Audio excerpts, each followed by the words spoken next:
안녕하세요. 결혼한 지 3년이 조금 넘은 30대 초반의 여성입니다.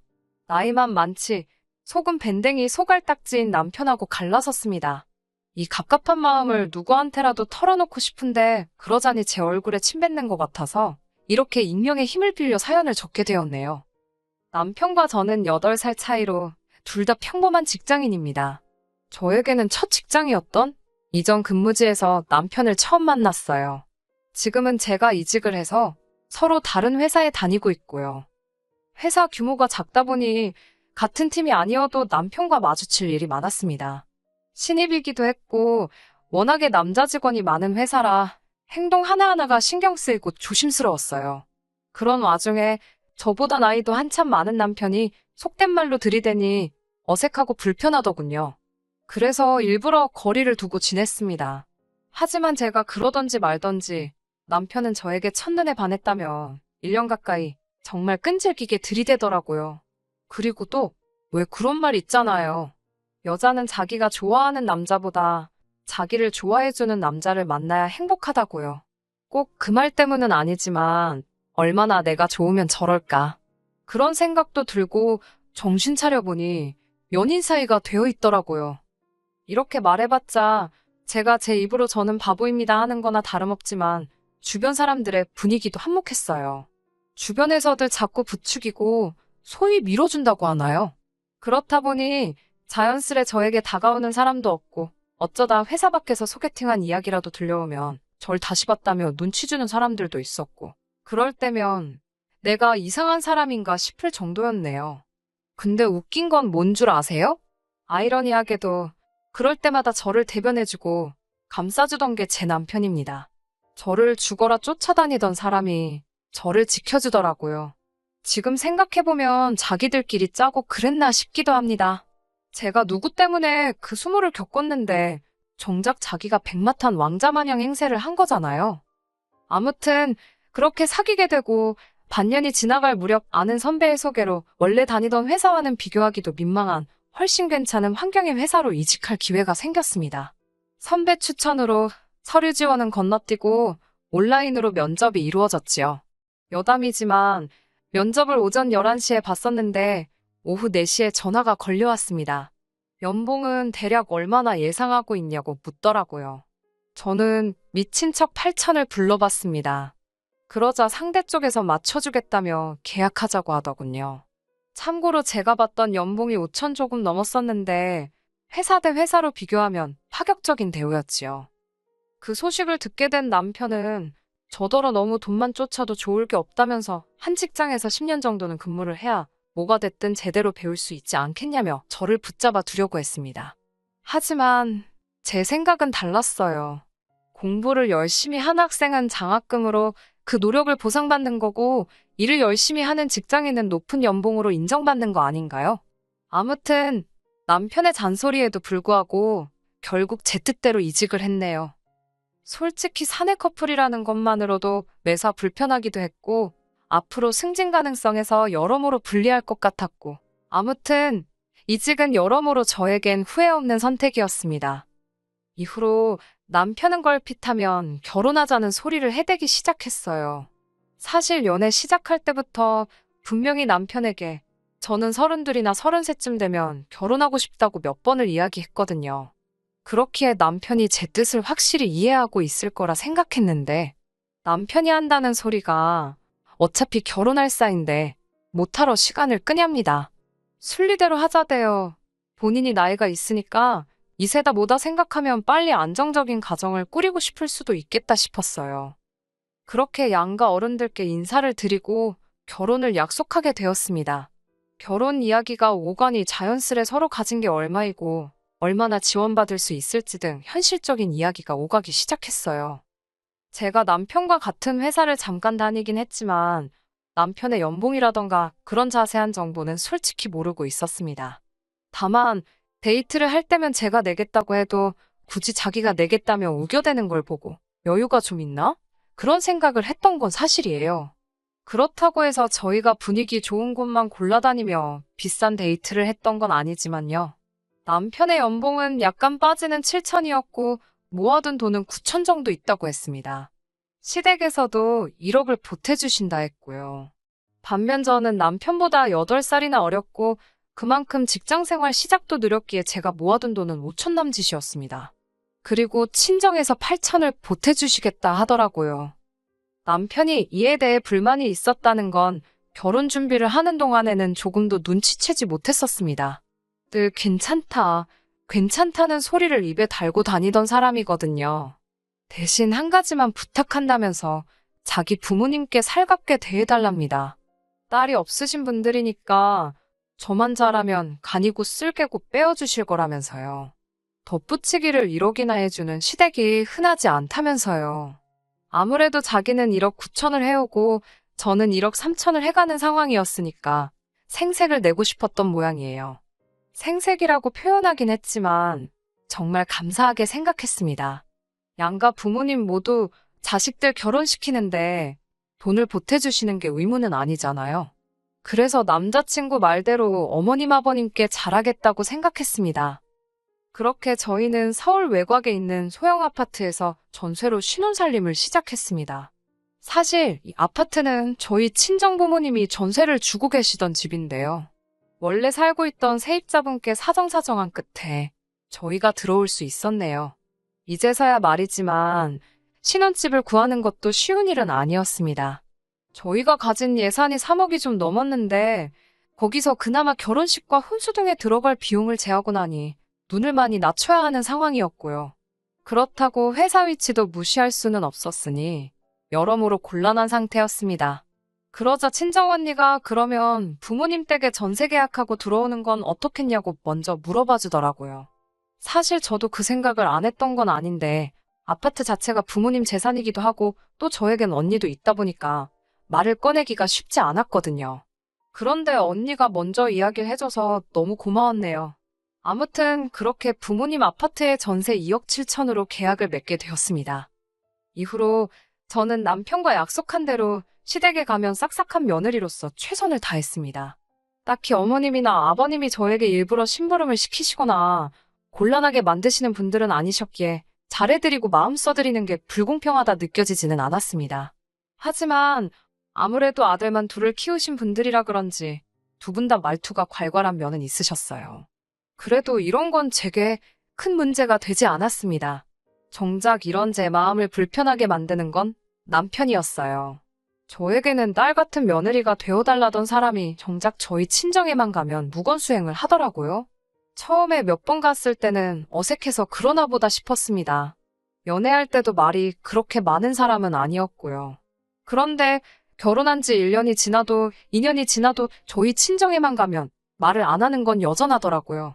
처음에는 저희 부모님이 저희 싸웠냐고 무슨 일이 있는 건 아니냐고 걱정을 하실 정도였지요. 그래도 지금은 누가 말을 걸면 말을 하긴 하는데 지금은 뭐 친정 부모님도 그러려니 하시고요. 반면에 저희 형부는 다릅니다. 제가 봐도 형부는 저희 집 아들인가 싶을 정도로 저희 부모님한테 잘해주세요. 저희 부모님이 어디 병원이라도 가셔야 하거나 힘드신 일이 있으면 누가 부탁하기도 전에 자기가 먼저 나서서 챙겨드리고 모시고 가고 그래요. 언니랑 저 둘 다 형부가 우리보다 낫다며 웃을 만큼이요. 그런 형부가 더 좋은 사람이고 남편이 나쁘다는 건 아닙니다. 사람마다 성격도 다 다르고 표현하는 방법도 다 다른 거니까요. 하지만 저희 부모님 입장에서 생각해본다면 그래도 누가 더 예뻐 보이겠어요? 저라도 형부를 고를 것 같습니다. 아내 된 입장에서 내 남편이 형부한테 밀린다고 생각하면 솔직히 기분이 별로 좋지는 않아요. 하지만 저도 눈이 있으니 보이는 게 있고 귀가 있으니 들리는 게 있지 않겠어요? 그래도 저부터 시작해서 친정 식구 중 그 누구 한 사람도 남편한테 장인장모한테 그러지 마라, 그러면 안 된다, 삭삭하게 행동해라 그런 잔소리 한 사람 없습니다. 저는 원래 제가 약속했던 대로 시부모님께 잘해드렸고 그 점에 있어선 한 점의 부끄러움도 없네요. 그러다 남편과 크게 부딪히고 싸우게 된 건 2달 전 아버지 생신 때 있었던 일 때문입니다. 아버지 생신이었으니까 당연히 저희 부부도 가고 언니네 부부도 왔어요. 원래는 나가서 외식할까 했었는데 아직 환자도 계속 나오는 상황이고 하니까 아버지께서 집에서 먹자고 하시더라고요. 그래서 친정으로 모이게 되었지요. 도착하니 언니랑 어머니는 저녁 준비에 한창이었고 형부는 아버지 옆에 딱 붙어서 TV 보고 아버지랑 이야기하고 바쁘더라고요. 저는 남편한테 오빠도 저기 가서 같이 이야기하고 있으라고 한 뒤 바로 부엌으로 향했지요. 얼마 지나지 않아 식사 준비가 마무리돼갈 무렵 고개를 내밀어 거실을 바라보니 저희 남편은 TV만 보고 있고 형부는 베란다에서 아버지랑 같이 화분 정리를 하고 있었습니다. 아무리 재주가 없어도 가서 기웃거리고 도와주겠다는 신용이라도 좀 하지. 솔직히 그때는 정말로 TV나 보고 앉아있는 남편이 한심하더군요. 그래도 어쩌겠어요. 본인이 그럴 주변머리가 없다는데 뭐라고 할 수도 없고 냅뒀습니다. 이윽고 식사가 끝나고 아버지와 형부는 술 한잔 하겠다며 방으로 들어갔어요. 제가 남편한테 오빠도 가서 마시라니까 자기는 과일이 더 좋답니다. 눈치 없는 남편에게 저도 기분이 상해버려서 과일 먹고 싶으면 알아서 갖다 깎아 먹으라고 싸붙이곤 언니와 어머니와 함께 부엌에서 뒷정리를 시작했네요. 얼마 지나지 않아 안방에서 아버지와 형부의 목소리가 흘러나오기 시작했습니다. 두 사람 다 술이 들어가니까 목소리가 커져가지고는 밖에 있는 사람들도 두 사람이 무슨 이야기를 하는지 다 알 수 있을 지경이었지요. 형부는 아버지께 연신 감사하다며 정말 아껴서 타겠다는 인사를 드리고 있었습니다. 사실 아버지께서 얼마 전 형부에게 국산 중형차 한 대를 뽑아주셨거든요. 표면적인 이유는 형부가 승진을 해서였지만 사실 저는 부모님께서 줄곧 언니네 부부에게 차를 한 대 사주고 싶어 하시는 걸 눈치채고 있었습니다. 그래서 그 사실을 알았을 때 드디어 사주셨구나 싶었지 별다른 생각은 없었습니다. 20살을 갓 넘었을 때 큰 병을 앓았던 언니는 그 이후로 체력이 많이 약해졌어요. 그렇다 보니 출퇴근하는 직업을 갖는 건 상상도 할 수 없었지요. 제가 알기로는 외주를 받아서 집에서 몸에 무리가 안 가는 정도로만 일을 하고 있습니다. 그리고 형부는 부모님이 안 계시고요. 이런저런 이유로 언니네 부부가 저희 부부보다 경제적으로 넉넉지 못한 상황이에요. 그래서 아버지께서 두 사람이 결혼할 때 많은 도움을 주셨던 걸로 알아요. 그러다 얼마 전부터는 언니가 병원을 다니게 되면서 차가 필요하게 되었는데 부모님께서 제 눈치를 보시더라고요. 마음 같아선 한 대 사주고 싶으셨는데 혹시나 둘째인 제가 불만을 가질까봐 걱정하셨던 거겠지요. 그러다 얼마 전 형부가 한 번에 두 직급을 승진하면서 아버지는 그걸 핑계로 선물이라며 차를 사주신 거고요. 솔직히 아버지 돈이잖아요. 아버지가 돈을 당신한테 다 쓰시든 기부를 하시든 아버지 자유지요. 부모님이 제 눈치를 보시는 건 뭐랄까 저에게 마음을 써주시는 거지 솔직히 제가 이래라 저래라 할 권리는 없다는 걸 잘 알고 있습니다. 하지만 남편은 저와 생각이 달랐던 모양이네요. 집으로 돌아오자마자 남편은 아까 그게 다 무슨 이야기냐며 저에게 따지듯이 묻더라고요. 저는 사실 그대로 말해주었습니다. 형부가 승진을 했다. 그것도 한 직급이 아니라 두 직급이나. 그래서 아버지가 기분 좋다고 사주신 것 같다고요. 그러자 남편은 누구는 승진 안 했냐면서 자기 승진했을 때는 아버님께서 고생했다 수고했다 말로만 그러시더니 형님은 차를 사주시냐고 왜 기분 나쁘게 차별을 하시냐입니다. 남편의 말에 어처구니가 없었던 제가 내가 차별한 것도 아닌데 왜 나한테 그러냐고 그러면 오빠가 아버지한테 전화해서 물어보라 했습니다. 왜 오빠는 안 사주냐고요. 그리고 아버지 돈인데 아버지께서 쓰고 싶으면 쓰고 말고 싶으면 마는 거지. 그걸 우리가 뭐라고 할 수는 없지 않냐고 서붙였어요. 그러자 남편이 한다는 말이 저더러 바보냐입니다. 아버님 돈이 나중에 다 제 돈이 될 건데 아깝지도 않냐고요. 그러다 언니 부부한테 다 퍼주시면 어쩌려고 그러냐면서 그리고 나이 먹을 만큼 먹으신 장인어른이 사위들 가지고 장난치시는 것도 아니고 너무 치졸하시다나요? 그러면서 저더러 제 밥그릇을 잘 챙기라대요. 어이가 없어서 제가 남편에게 말 조심하라고 장인어른한테 말을 그따위로 하냐고 했어요. 그리고 당신이 평소에 우리 아버지한테 싹싹하게 했어보라고. 내가 시댁에서 하는 거 반만 했어도 우리 아버지가 당신한테도 진작에 차 한 대 뽑아주시고도 남았다 그랬습니다. 친정만 가면 뚱한 표정으로 입만 대빨 내밀고 있으면서 우리 아버지가 형부한테 차 사줬다니까 그건 세미나냐고 싸붙였지요. 그러자 형님은 자기 친부모가 없으니까 저희 친정에 잘하는 거랍니다. 그러면서 알랑방구나 끼는 형님보다 묵묵히 열심히 사는 자기가 훨씬 낫지 않냐는 억지를 쓰더군요. 덧붙여 한다는 소리는 더 가관이었습니다. 자기는 결혼할 때 2억이나 가지고 왔다고 으스대는 거예요. 어이가 없어서 솔직히 남편이 저보다 8살이나 많으니까 당연히 저보다 모아둔 돈도 많은 게 정상 아닌가요? 제가 너무 화가 나서 나보다 8살이나 많으니 당연한 거 아니냐고. 그리고 똑바로 말하라고 2억이 아니라 1억 9천이라고 따지고 들었어요. 무엇보다도 화가 났던 건 저는 뭐 몸만 시집 갔나요?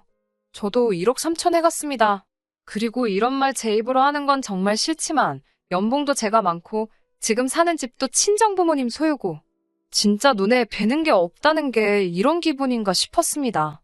열받아서 남편에게 쉴 틈도 안 주고 다다다다 미친 듯이 사부쳤어요. 그날 밤 생각할수록 너무 정이 떨어지더군요. 나이값도 못하는 저런 인간하고 더는 못 살겠다 싶었지요. 진짜 갈라서 말어 그러고 있는데 아버지한테 전화가 걸려왔습니다. 세상에 남편이 기어이 저희 아버지한테 문자를 보냈더랍니다. 자기가 형님보다 못한 게 뭐냐면서 형님은 돈이 없어서 몸으로 때우는 효도를 하는 거고 자기는 2억, 그놈의 2억 타령을 또 했더라고요. 아무튼 2억이나 들고 왔고 지금 연봉도 얼마고 어쩌고 저쩌고. 아버지께서는 저희 남편이 그 정도로 마음이 상한 줄 모르셨다며 저희한테도 차 한 대 사줄 테니까 남편 마음을 잘 달래주랍니다. 하지만 저는 그 이야기를 들은 순간 이혼에 대한 확신을 갖게 되었네요. 퇴근하고 돌아온 남편이 제 눈치를 보면서 혹시 장인어른이 무슨 말씀 안 하시더냐고 묻길래 제가 준비했던 말들을 속사포처럼 쏟아냈습니다.